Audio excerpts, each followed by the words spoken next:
October 26th here at Remote Stadium, ladies and gentlemen, for a Pokemon Unite ranked matchup. I say October 26th as that's when I'm recording this. Usually this occurs here. I don't know where this is going to upload. We got a spectacle hopefully for today with the Pipchamps. That's this team on the top that we're spectating as purple. You could say Team Pipchamp. Maybe I should get the naming right. Sanji as Lucario, Chris Heroes, Greedent, Gosu Easy Peasy, Cinderace, Snow Points TV, Eldegoss, and Bruv HD as Mr. Mime. This is going to be the starting buzzer, if you want to call it that, as we begin here. The camera's not going to follow any one player in particular. We'll just try to capture as much of the action as we possibly can. Of course, it can be difficult. What you're going to see is pretty typical here for Masters play. We're going to see a 1-1-3, as we like to call it, which is Lucario on the top, or just basically one Pokemon going to be soloing that top lane right now, as we see, actually, Orange Lucario Froy, that's WJ Froy, hiding out in the grass, maybe was looking to steal that core fish from Sanji, who actually backed off of it and went for this A-Palm instead to go ahead and score. You're going to see this a lot with this kind of 1-1-3 layout, which, as we said, of course, is not only the Lucario or somebody soloing the top, but you've got your jungler, obviously, the one jungler, and then three on the bottom. We are seeing right now Raboot coming up here from the jungle for purple. The Pipchamps. It's a Raboot played by Gosu Easy Peasy. Yes, it's not Goswez. I'm an idiot, okay, you guys? Sometimes when I'm in the heat of the moment, I'm referring to the last commentary that I did with this team. I meant no disrespect. I'm just foolish sometimes. And of course, the Lucario kind of has an incentive to score, just aside from getting the health and XP that comes with scoring. You know, you get these quick point deposits of anywhere from like 1 to 10, 1 to 12, something like that. They are going to go ahead and take these Bs very fast, which is a nice burst of XP as well. Very good for whichever team is going to get that. But a Lucario running with an attack weight, that item again is that incentive to score those smaller point deposits. Chris Heroes taking a lot of punishment is finally going to go down as that Squovit. You saw he got electro-webbed and just kind of get picked off slowly. Took a bit to take that down though. Sanji racking up this experience as he should, and so we're coming back in where a lot of other wild Pokemon are going to spawn all around. Got to see what kind of moves Gosu might take right here, as we of course still try to keep our eyes on what's going on up top with Sanji, trying to stop WJ Froy from getting that goal, but usually of course you're also running a score shield with that Lucario, and so it's going to make it very hard, especially when, once again, those point values are smaller, so it doesn't take a lot of time to get those into that goal, and so to be disrupted, that's a pretty tall order. Sanji coming in with this 12. We'll see, of course, the Meteor Mash attempt, but Sanji is going to land that, and now we've got some other... It's actually going to be a triple 3-on-1. I was going to say we had Chris Heroes coming up here as the Greedent, but Gosu Easy Peasy going to take down some more of this health. WJ Froy in trouble, ladies and gentlemen. That is going to be the KO on Orange Lucario, so there we go. That's going to break the top goal. Very nice by Pipchamp. They may be looking to rotate down in a little bit. They might first, of course, steal some of this farm that's in the area where the enemies could, of course, make use of these Audino right here. Those obviously worth a little bit more than just an A-Palm or something, so it is valuable to go ahead and take those if you can. And again, Orange Team leaving Froy high and dry right here, this Lucario. They really do have like an uphill battle trying to take on all of these members from Pipchamp. Very nasty, but great looking plays here from Sanji, Chris Heroes. We got about 10 seconds, of course, for the Rotom and the Dreadnought, so those objectives, they have importance. Orange has actually taken the lead in score, but it's just by so little. You know, this game obviously can go either direction, so maybe the objectives can kind of sway it one way or another, at least a little bit. And just in case the viewers at home are not aware, Pipchamp, they are one of those top 5 teams, and so this is the kind of high-level play I think you'd expect from a top team. And we like to see, of course, when Orange can at least make this somewhat an evenly matched, ranked Pokemon Unite battle, and that Dreadnought surely is getting some hits. We do want to keep our eye on this action. Look at that, the blazing bicycle kick going down from Gosu. Perfect. That's one of those things as Cinderace. You think that as the opponent, you have the Cinderace on lock, you've got it defeated, and then suddenly it pulls out that Unite move, and that again is that blazing bicycle kick. Pipchamp going to get a lot of KOs, but the right side team actually will take that Dreadnought objective. The boss is down, but it does look like Purple right now still trying to take advantage of the map control, the goals, and of course now taking the lead on score right here. Froy in a little bit of trouble right now, trying to back up to that goal, at least get some of that healing and then re-engage. Kind of just in and out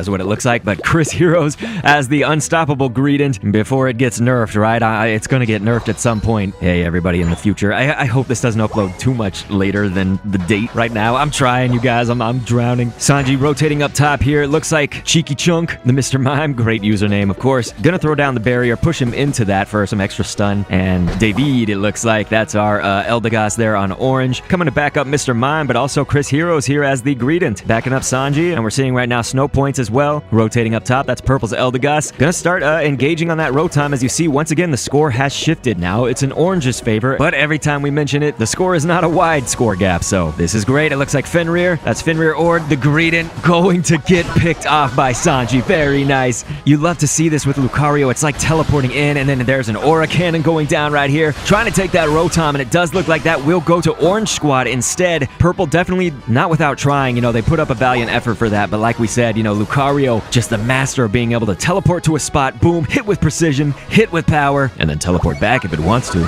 Snow Point's keeping this Rotom at bay, while Bruv, Mr. Mime player, of course, for Purple, and Sanji are looking for the KO on Pikachu. They do get that. Very nice. 139 to 139, but we see Lucario, just as I'm talking about this, Froy, the Lucario on orange, does score at the bottom lane, so it looks like our Pipchamp homies are going to knock the Rotom out of here. It's only a matter of time. Of course, Rotom seeing the buff during the Halloween shakeup with that update, so it's just a slightly more arduous task, I would say. Not like picking off a Rotom of old. Chris Hero is going to throw down that belch on some of these Orange Squad members, as it's definitely feeling the pain right now. Mr. Mime hopefully can back up. That's Bruv HD, and it does look like Chris Heroes once again kind of being our master tank right now as that Greedent player, and Sanji is just a murder machine as Lucario right now. You can see obviously Gosu kind of our main scorer, but it does look like, at least from what I've been observing and able to call out, Sanji getting the KOs where they are needed and getting plenty. Dreadnought already down to that 3/4 health is gone, and so it looks like left side team, that's right, Pipchamp is going to take that. Very good job by Purple. They are going to look to take out Fenrir, the Greedent on orange, as Chris Heroes is on a KO streak. That's a KO streak of 2 and then 3 to pick off that Greedent on orange, and it looks like Purple does have kind of mostly uncontested. I mean, there is a Mr. Mime actually throwing down a Showtime on this goal, so doing pretty well as a lone Mr. Mime. Was backed up by the Eldegoss maybe, but that Eldegoss had troubles of its own, so they are going to take out that bottom lane goal. Very nice because they have map control. They've got lead on score. Just getting that Dreadnought, of course, brings all their levels at least even or maybe ahead if you want to do like a team average. And to Chris Heroes almost taunting this Eldegoss, I would say, you know, he's just up in their territory, gonna covet, gonna belch, do everything that a Greedent does. Cheeky Chunk going to super down here, and that's Chris Heroes gonna go ahead and back off. He's taking the farm, it's all good, but hey, maybe actually double back around and get that goal. If he can drop in these 33, that'll be a nice addition. Does have a score shield, so it's not just these little pokes and prods will not stop it. That is definitely good for Purple. And so if you are the Team Pipchamp, they are sitting pretty right now with almost a 100-point lead here as we're about to enter the final stretch. We've got a little bit over a minute as I say that before we hit that final stretch, and Zapdos will obviously be in play by then, but also all point values doubled after 2 minutes on the clock. WJ Froy gonna try to take out both of these players, but you can see his HP being whittled down, trying everything that they can. We'll see what happens. And of course, the Combi Vespiquen are gonna show up right now. Looks like Froy may want to think about escaping, but no, does not, and is going to meet, I was gonna say an untimely demise, but really any time would not have been good right there for not only Froy, but also the orange team in general. Gosu, nice dodge right here. The belch seemed inevitable, but no, that's actually going to be a berry belly flop from Fenrir Ord, the Greedent on orange, and it does seem they will also get this Rotom here as well. So second Rotom of the game does go to orange once again. They are trying to apply pressure and get some points wherever they can.